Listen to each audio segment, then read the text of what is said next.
Wednesday I'll have it ready. If not, you'll get another Reddit video like this, and I hope that's okay. I appreciate you guys' support. For the people that watch my videos, I really appreciate it. The comments always make me happy. I try to respond instantly. I remember when I was a bit younger, when I would comment on videos, when the creator or whatever would reply back to me, I was so excited. And I'm still like that, right? So I don't really comment on YouTube videos anymore, but if I do, I'm happy to see if they reply. So I always try to reply instantly because I respect you guys. I love you guys, and I appreciate you guys so much for watching my videos. And I'm just so happy that you guys are here. And yeah, it's extremely warm in my bedroom right now. By the way, I'm sweating. But of course, I'm still gonna make this video, and this video will be in the same format as my last video. It's a bit easier for me that way. But again, if you wanted me to make it where the camera is visible like this throughout the entire video, that's completely fine as well. Whatever you guys want and prefer. Yeah, so hopefully you'll enjoy this video. Another batch of scary stories from Reddit. And yeah, I really hope you guys enjoy it. I enjoy reading it to you guys, and just be safe out there. Take care of each other, and yeah, I'll see you. I'll see you in my next video. I'll see you in 3 seconds on the first Reddit story. Okay, so the first story is called Visitors in Bedroom. So, my mother is a very level-headed, rational person and has never had a belief in ghosts or the paranormal. She's not the kind of person to make a story like this up, so it has always deeply disturbed me because I wholeheartedly believe it happened exactly as she says. So, when she was 17, still living in her parents' old house in Virginia, she was reading a book in her room on a school night. She said she remembers finishing the chapter of the book she was reading, thinking that was a good chapter, then closing the book and putting it on her nightstand. The lamp by her bed was still on, and just as she was about to reach over to turn it off to get ready to go to sleep, there was a sheet of darkness that she describes as being thrown over her, almost like someone threw a blanket, but nothing was there physically. She jolted up and stood up next to her bed, and slowly the darkness faded as she could again see her room. But as she could slowly see more, she realized there were 3 figures in the room with her. One was next to the door, the other in the far left corner of the room, and the third one sitting in a chair that was on the other side of the bed in the corner. They didn't speak, but my mom knew that they were there to take her away with them. It was almost telepathic, the way she describes it, in that she knew why they were there and what their intentions were. She was frozen for a minute, but then decided to try to run out of her room, which she did. Out the door, down the stairs, and into the living room, which was a straight shot from the bottom of the stairs. She was screaming at this point for her dad, and as she turned, she saw the 3 figures floating down the steps towards her. Just before the one in the front made it to the bottom, she heard her dad coming, and all of the figures vanished like smoke. Her dad was understandably disturbed, and my mom never slept in that room again until she moved out of the house. Anytime I've asked her to describe what these figures look like to get more detail, many times over the years, she tells me the same thing, that they had a human form, but no details in the face or skin. They were translucent and foggy. So, that's an interesting story. To me, this, maybe to you guys as well, reminds me very much of like an alien abduction story, right? And who knows what that is? It's easy to say, oh yeah, it's aliens abducting, right? Which is a crazy thing, right? But I think recently I've come to the belief, if you want to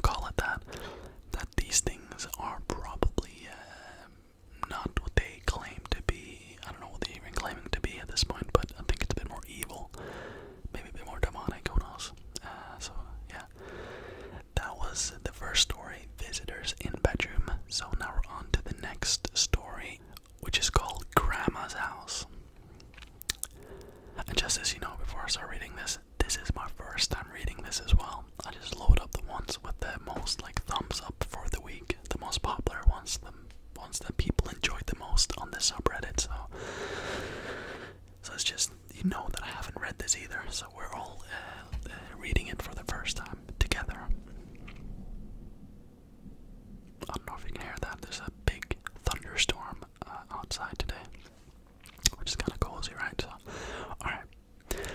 My grandmother lives in a pre-war apartment building in New York City. Built in 1918, the apartment has 10-foot ceilings with hardwood floors throughout. The exception being intricate tile work in the bathroom and kitchen. The apartment is a classic New York setup where you open the front door, you walk into the long hallway with the various rooms on either side and a bathroom facing the front door. This apartment is incredibly haunted and has had many sightings from several family members and even guests since my grandma moved in 1987. I'm going to share a few of my experiences in this house. I could fill a book with all my encounters just in New York City alone, but these are the ones that impacted me the most. My oldest one was from when I was around 4 years old. It's my oldest memory, but it clung to me for many years. My mom and I were at the time sleeping in the bedroom closest to the front door. My grandmother and uncle slept in the bedroom closest to the bathroom. I was woken up in the middle of the night from what appeared to be a little boy looking at me. I opened my mouth to scream, but he'd made a shh gesture, pointed finger over the lips, and ran out of the room. Terrified, I ran to my mom's bed, tried waking her, but she had yelled at me from waking her and told me to go away. Still scared, I braced the dark and ran across the long, dark hallway to the room my grandma and uncle were in. I crawled into my grandma's bed and told her I saw a boy I didn't know in the house and that I was scared. She said I was dreaming and let me lay in the bed with her, but then had gotten up to use the bathroom. I begged her to let me go with her, and she agreed as long as I faced away. She goes to the bathroom, leaves the door open, and I sit on the floor facing the front door in darkness as she uses the toilet. Emerging from the living room and into the hallway, I see the boy again, a purplish, almost light wandering around. He faces me, then runs away to another room, the room I'd be sleeping in. I started to cry as my grandma finishes up and tells me to calm down and go to sleep. Back in the room, laying in my bed, Grandma wraps her arms around me, but it was so hard to feel safe because I could see him in the corner watching me. In the morning, he was gone. I'd never see him again, but multiple children in the family have seen him in the night. The second experience, also in childhood and in that room by the front door. I'd begun having an issue in the middle of the night. I'd be in bed asleep, but woken up with a sense of dread. Every single night, I'd be facing the wall. It was not sleep paralysis. I was fully capable of moving. However, I'd have this feeling in my gut I could only describe as instinct, urging me not to turn around. I'd have this terrible feeling that if I were to look too awake or face that way, something bad would happen to me. There'd be this very strong presence behind me every once in a while. I could hear the floor there creak. So I'd lay there as still as I could with my eyes shut tight, waiting for the moment I could fall asleep again. In the morning, I'd be lying normally and be fine. This happened every single night I slept in that room. Sometimes I tried being clever by sleeping in another bed, but it would just keep happening. To this day, if I visit my grandma and she has me sleep there, it happens all over again. Different members of the family have shared an experience with seeing the shadowy figures of a man and a woman in that room, always in the far left corner of the radiator, but they're often seen in the daytime. At night, you get this eerie feeling of being watched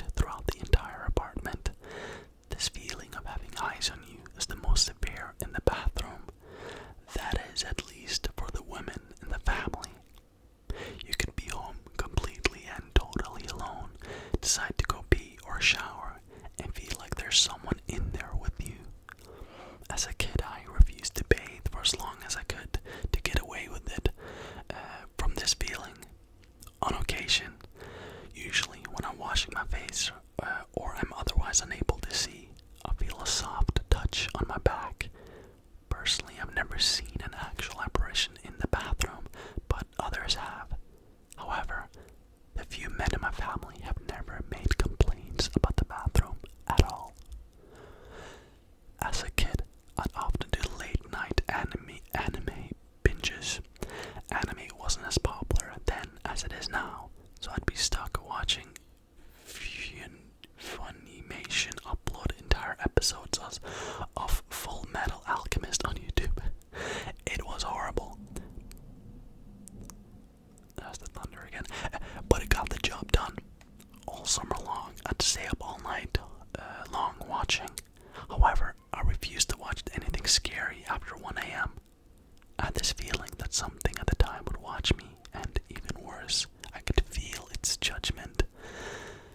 If I got the feeling it didn't like what I was watching, I'd change it because the pressure in the room would become too immense. It would scare me.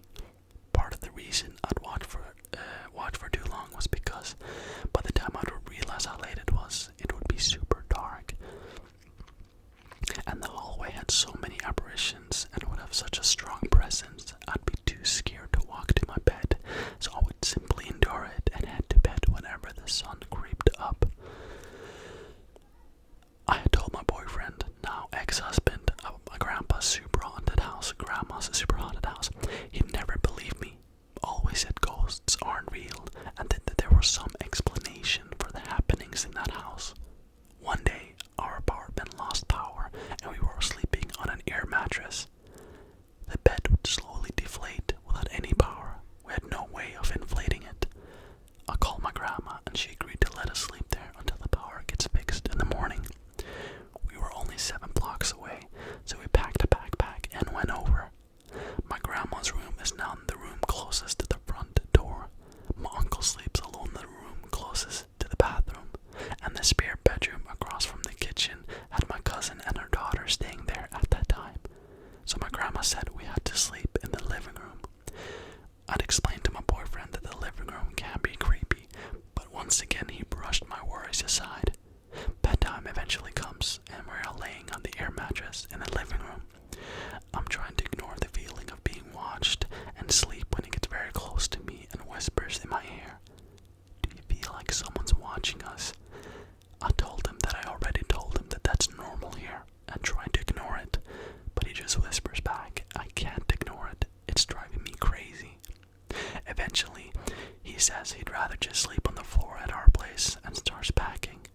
I choose to stay at grandma's, and he left. The next day, back in my apartment, I jokingly asked if he had believed me about my grandma's house being haunted.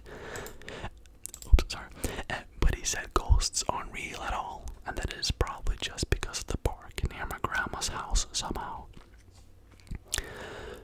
Jump a year later, I had just given birth to my first child, and my grandma refused to let us go back to my old apartment due to safety issues. That's a long story in and of itself. So, straight from the hospital, we went to grandma's house. My cousin moved out of the extra room across the kitchen, and we moved right in with a new baby. This extra room we call the safe room, because it's the only room in the house with zero activity or incidents beside the door to sometimes unlocking itself or slamming shut. My husband was very open about his disbelief in ghosts and other paranormal creatures after moving in. I'd often shush him, but he'd just exclaim it louder, "Ghosts aren't real, it's just stupid." Show me something, ghosts, show me. I'd plead him to just keep quiet, but he refused and found it so funny.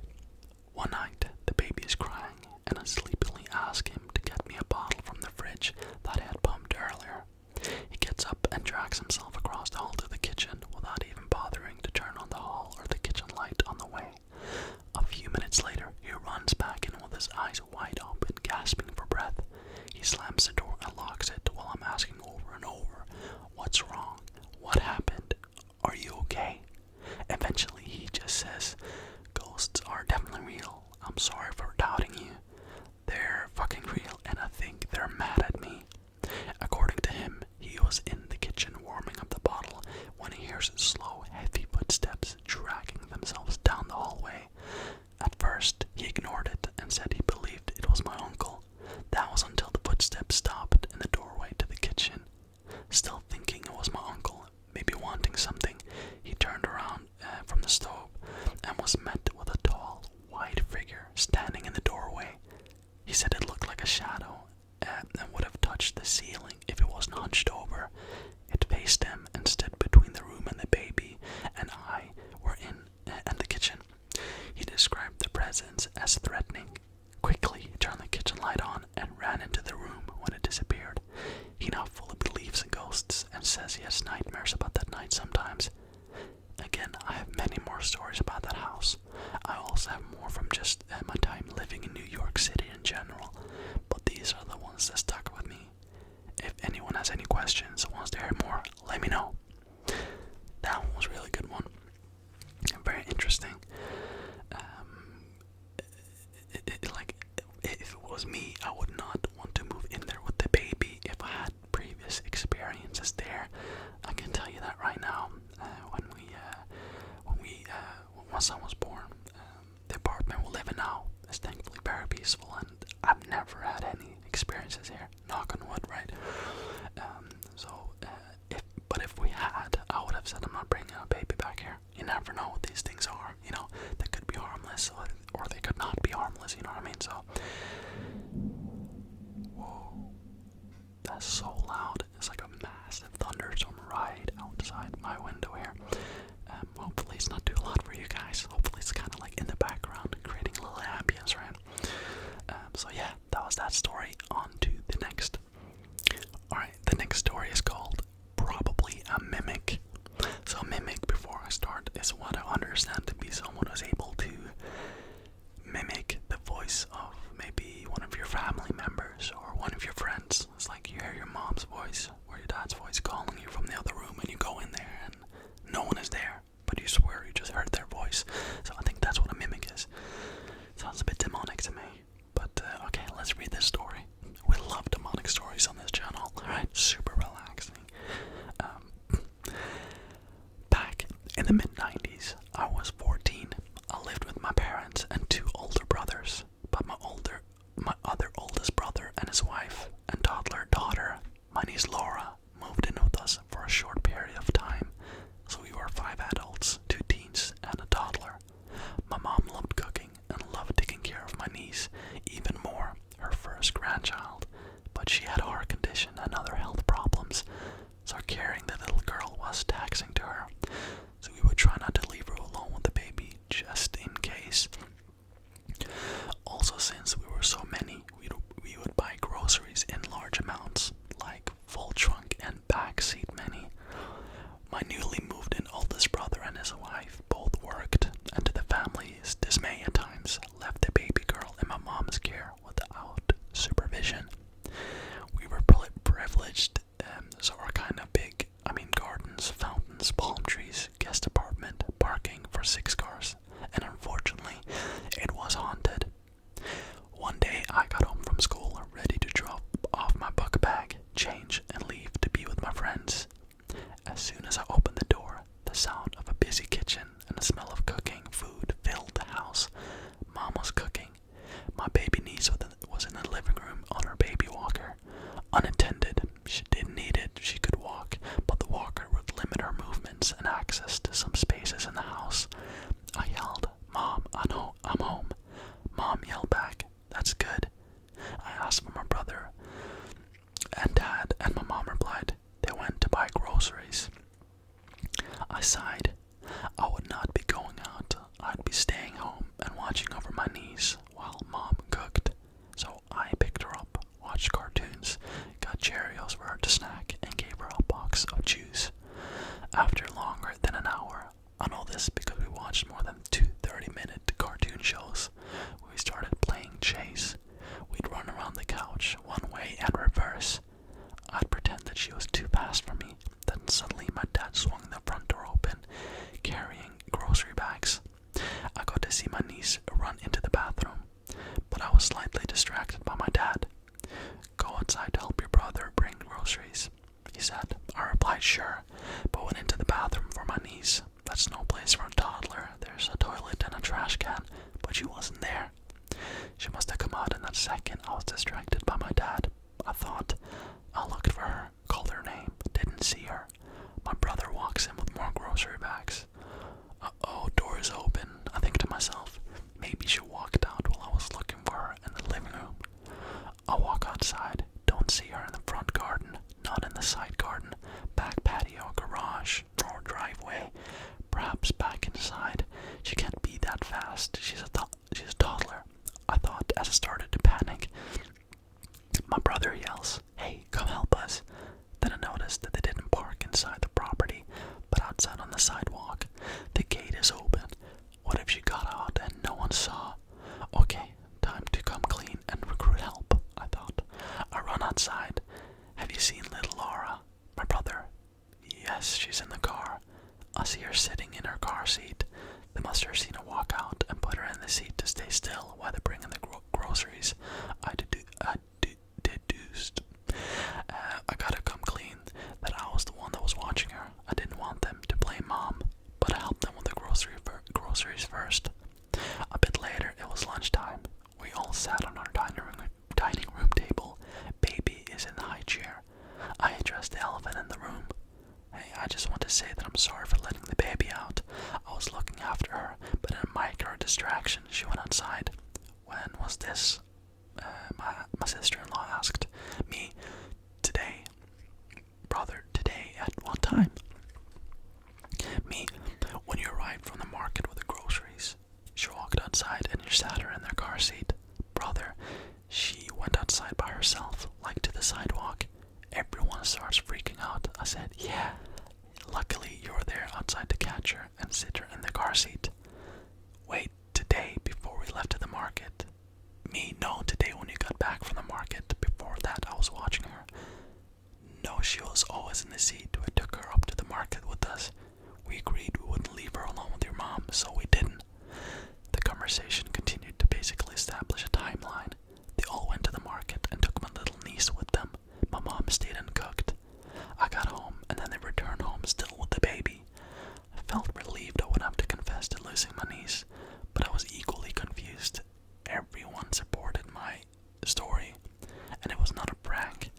Even my mom said she was the one in the kitchen and was not with the baby at all. If it's true that my niece was not home at the time, then whose baby was I sitting? Who drank the juice and who ate the cereal? Who was the baby I was with? Perhaps it was my imagination or a weird mental episode due to whatever, but I'm 42 now, and if it was in my head, well, I've never had an episode with visions like that ever, neither before or after that time. To this day, I still get a bit of heebie-jeebies when I think about this. Added note, throughout the years, my brothers had claimed ghost activity in that house, from poltergeist to shadows, whispers and noises, and strangers in the house. If you'd like, I can share more stories.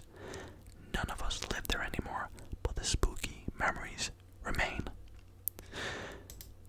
So, that was that story. I don't know what I would have done with that, honestly. I would have given up life probably at that point.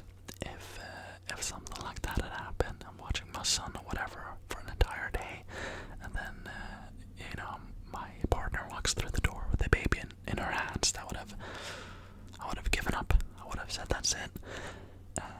Just given up, floated away maybe, right? So yeah, I hope you guys enjoyed today's video. I'm sorry if maybe at times you heard my baby in the back. He is struggling to fall asleep because of the thunder.